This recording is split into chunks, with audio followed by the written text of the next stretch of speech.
Hello, चलिए प्रश्न को पढ़ते हैं।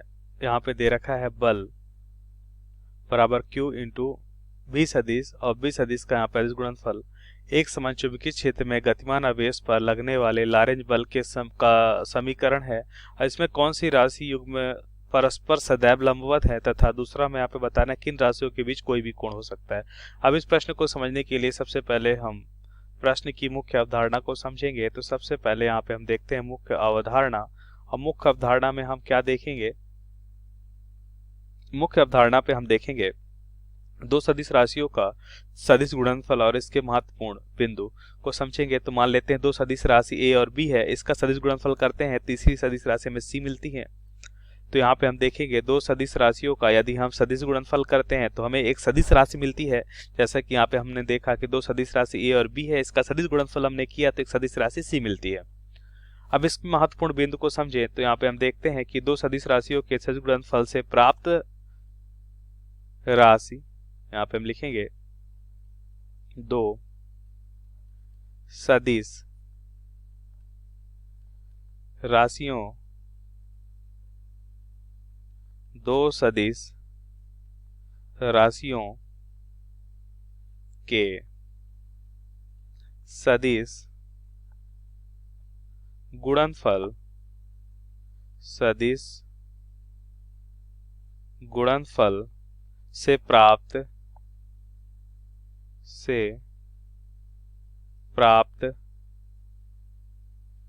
सदिश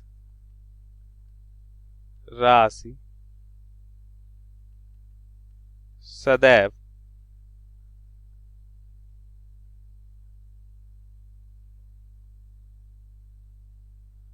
प्रारंभिक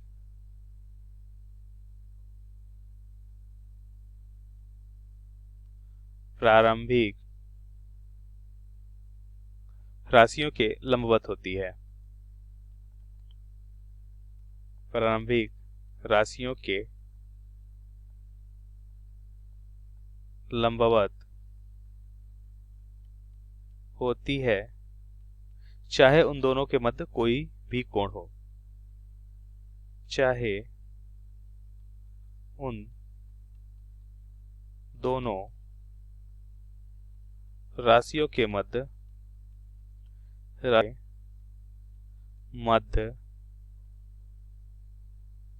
चाहे उन दो राशियों के मध्य कोई भी कोण हो। चाहे उन दोनों राशियों के मध्य कोई भी कोण हो, इसको हम इस तरह से भी लिख सकते हैं ए बी साइन थीटा, जहां पे थीटा क्या होता है? ए और बी के बीच का कोण होता है।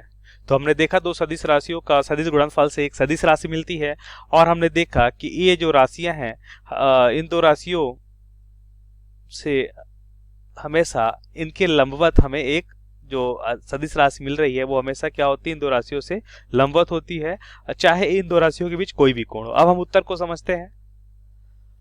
तो यहाँ पे हम देखेंगे उत्तर को, तो हमें यहाँ पे क्या दे रखा है? ध्यान से देखिए। तो हमें यहाँ पे दे रखा है ये चुंबकीय बल है और चुंबकीय बल का मान हमें दे रखा Q इंटू भी सदिश और बी सदिश का यहाँ पे हमें दे रखा है सदिश गुणनफल।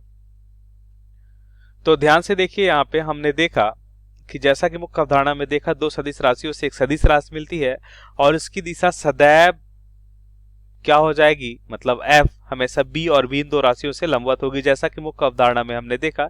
इसका मतलब चुंबकीय बल वेग के भी हमेशा लंबवत होगा और यहाँ पे चुंबकीय बल चुंबकीय क्षेत्र के भी लंबवत होगा। तो इसके इन दोनों के हमेशा ये लंबवत होने वाला चुंबकीय बल वेग और चुंबकीय क्षेत्र दोनों के सदैव लंबवत होगा। ये हमने मुख्य अवधारणा में देखा।